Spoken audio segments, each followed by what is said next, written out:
Welcome to the Bible in 1 Year with Melissa Sykes. Today is April the 2nd, and we begin in Judges chapter 7, verse 1 through 25. Gideon defeats the Midianites. Then Jerubbaal, that is Gideon, and all the people who were with him rose early and encamped beside the well of Harod, so that the camp of the Midianites was on the north side of them by the hill of Moreh in the valley. And the Lord said to Gideon, "The people who are with you are too many for me to give the Midianites into their hands, lest Israel claim glory for itself against me, saying, 'My own hand has saved me.' Now therefore proclaim in the hearing of the people, saying, 'Whoever is fearful and afraid, let him turn and depart at once from Mount Gilead.' And 22,000 of the people returned, and 10,000 remained. But the Lord said to Gideon, 'The people are still too many. Bring them down to the water, and I will test them for you there. Then it will be that of whom I say to you, this one shall go with you, the same shall go with you, and of whomever I say to you, this one shall not go with you, the same shall not go.' So he brought the people down to the water, and the Lord said to Gideon, 'Every one who laps from the water with his tongue, as a dog laps, you shall set apart by himself. Likewise, every one who gets down on his knees to drink.' And the number of those who lapped, putting their hand to their mouth, was 300 men. But all the rest of the people got down on their knees to drink water. Then the Lord said to Gideon, 'By the 300 men who lapped I will save you, and deliver the Midianites into your hand. Let all the other people go, every man to his place.' So the people took provisions in their trumpets in their hands, and he sent away all the rest of Israel, every man to his tent, and retained those 300 men. Now the camp of Midian was below him in the valley. It happened on the same night that the Lord said to him, 'Arise, go down against the camp, for I have delivered it into your hand. But if you are afraid to go down to the camp with Purah your servant, and you shall hear what they say. And afterward your hands shall be strengthened to go down against the camp.' Then he went down with Purah his servant to the outpost of the armed men who were in the camp. Now the Midianites and the Amalekites, all the people of the east, were lying in the valley as numerous as locusts, and their camels were without number, as the sand by the seashore in multitude. And when Gideon had come, there was a man telling a dream to his companion. He said, 'I have had a dream. To my surprise, a loaf of barley bread tumbled into the camp of Midian. It came to a tent and struck it, so that it fell and overturned, and the tent collapsed.' Then his companion answered and said, 'This is nothing else but the sword of Gideon, the son of Joash, a man of Israel. Into his hand God has delivered Midian and the whole camp.' And so it was, when Gideon heard the telling of the dream and its interpretation, that he worshipped. He returned to the camp of Israel and said, 'Arise, for the Lord has delivered the camp of Midian into your hand.' Then he divided the 300 men into 3 companies, and he put a trumpet into every man's hand, with empty pitchers and torches inside the pitchers. And he said to them, 'Look at me and do likewise. Watch, and when I come to the edge of the camp, you shall do as I do. When I blow the trumpet, I and all who are with me, then you also blow the trumpets on every side of the whole camp, and say, the sword of the Lord and of Gideon.' So Gideon and the 100 men who were with him came to the outpost of the camp at the beginning of the middle watch, just as they had posted the watch. And they blew the trumpets and broke the pitchers that were in their hands. Then the 3 companies blew the trumpets and broke the pitchers. They held the torches in their left hands and the trumpets in their right hands for blowing. And they cried, 'The sword of the Lord and of Gideon.' And every man stood in his place all around the camp, and the whole army ran and cried out and fled. When the 300 men blew the trumpets, the Lord set every man's sword against his companion throughout the whole camp. And the army fled to Beth Acacia, toward Zererah, as far as the border of Abel Meholah by Tabath. And the men of Israel gathered together from Naphtali, Asher, and all Manasseh, and pursued the Midianites. Then Gideon sent messengers throughout all the mountains of Ephraim, saying, 'Come down against the Midianites, and seize from them the watering places as far as Beth Barah and the Jordan.' Then all the men of Ephraim gathered together and seized the watering places as far as Beth Barah and the Jordan. And they captured 2 princes of the Midianites, Oreb and Zeeb. They called They killed Oreb at the rock of Oreb, and Zeeb they killed at the winepress of Zeeb. They pursued Midian and brought the heads of Oreb and Zeeb to Gideon on the other side of the Jordan. Gideon kills Zebah and Zalmunna. Judges chapter 8, verse 1 through 21. Now the men of Ephraim said to him, Why have you done this to us by not calling us when you went to fight with the Midianites? And they reprimanded him sharply. So he said to them, What have I done now in comparison with you? Is not the gleaning of the grapes of Ephraim better than the vintage of Abiezer? God has delivered into your hands the princes of Midian, Oreb, and Zeeb. And what was I able to do in comparison with you? Then their anger toward him subsided when he said that. When Gideon came to the Jordan, he and the 300 men who were with him crossed over, exhausted but still in pursuit. Then he said to the men of Sukkoth, Please give loaves of bread to the people who follow me, for they are exhausted, and I am pursuing Zebah and Zalmunna, kings of Midian. And the leaders of Sukkoth said, Are the hands of Zebah and Zalmunna now in your hand, that we should give bread to your army? So Gideon said, For this cause, when the Lord has delivered Zebah and Zalmunna into my hand, then I will tear your flesh with the thorns of the wilderness and with briars.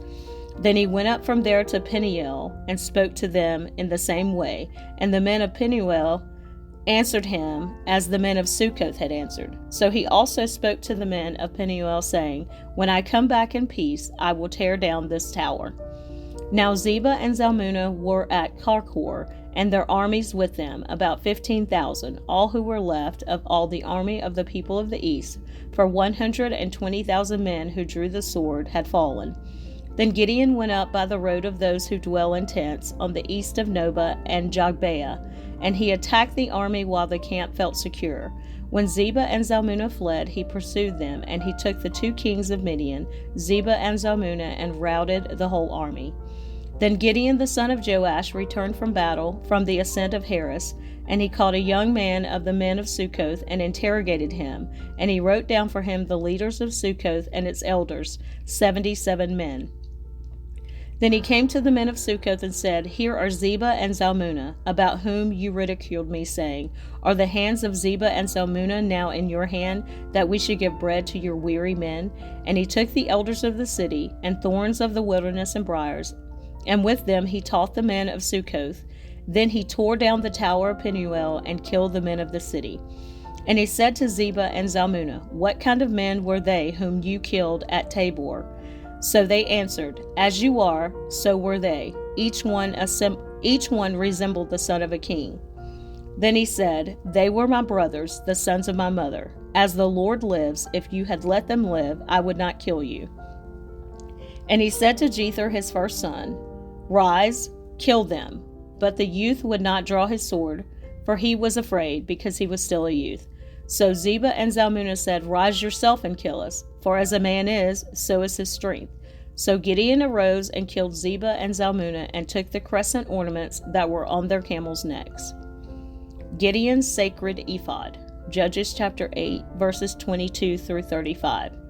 Then the men of Israel said to Gideon, Rule over us, both you and your son, and your grandson also, for you have delivered us from the hand of Midian. But Gideon said to them, I will not rule over you, nor shall my son rule over you. The Lord shall rule over you. Then Gideon said to them, I would like to make a request of you, that each of you would give me the earrings from his plunder. For they had golden earrings, because they were Ishmaelites. So they answered, We will gladly give them. And they spread out a garment, and each man threw into it the earrings from his plunder. Now the weight of the gold earrings that he requested was 1,700 shekels of gold, besides the crescent ornaments, pendants, and purple robes which were on the kings of Midian, and besides the chains that were around their camels' necks. Then Gideon made it into an ephod, and set it up in his city, Ophrah. And all Israel played the harlot with it there. It became a snare to Gideon and to his house. Thus Midian was subdued before the children of Israel, so that they lifted their heads no more. And the country was quiet for 40 years in the days of Gideon. Then Jerubbaal, the son of Joash, went and dwelt in his own house. Gideon had 70 sons who were his own offspring, for he had many wives. And his concubine, who was in Shechem, also bore him a son, whose name he called Abimelech. Now Gideon the son of Joash died at a good old age, and was buried in the tomb of Joash his father in Ophrah of the Abiezrites. Now it was, as soon as Gideon was dead, that the children of Israel again played the harlot with the Baals, and made Baal-berith their god.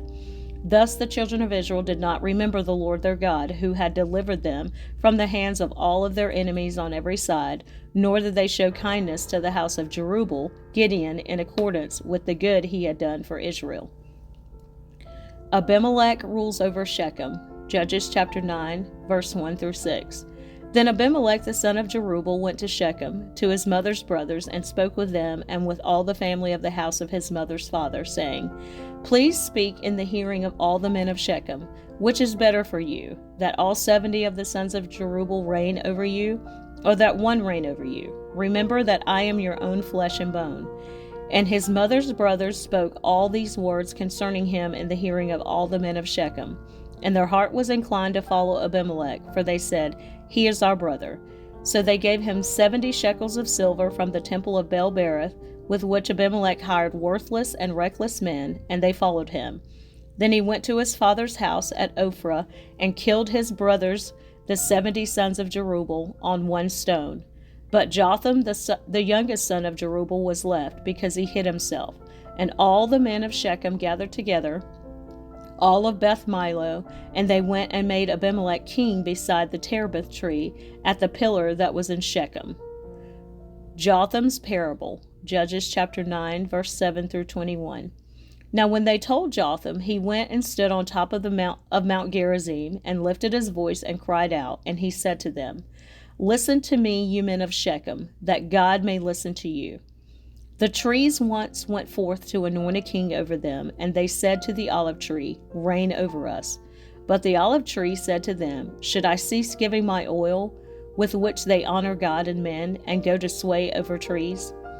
Then the trees said to the fig tree, You come and reign over us. But the fig tree said to them, Should I cease my sweetness and my good fruit, and go to sway over trees?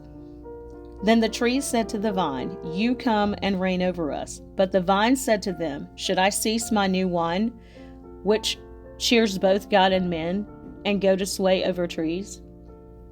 Then all the trees said to the bramble, You come and reign over us. And the bramble said to the trees, If in truth you anoint me as king over you, then come and take shelter in my shade. But if not, let fire come out of the bramble, and devour the cedars of Lebanon. Now therefore, if you have acted in truth and sincerity in making Abimelech king, and if you have dealt well with Jerubbaal and his house, and have done to him as he deserves, for my father fought for you, risked his life, and delivered you out of the hand of Midian. But you have risen up against my father's house this day, and killed his 70 sons on one stone, and made Abimelech, the son of his female servant, king over the men of Shechem, because he is your brother. If then you have acted in truth and sincerity with Jerubbaal and with his house this day, then rejoice in Abimelech, and let him also rejoice in you. But if not, let fire come from Abimelech, and devour the men of Shechem and Beth Milo, and let fire come from the men of Shechem and from Beth Milo, and devour Abimelech. And Jotham ran away and fled, and he went to Beer, and dwelt there, for fear of Abimelech his brother.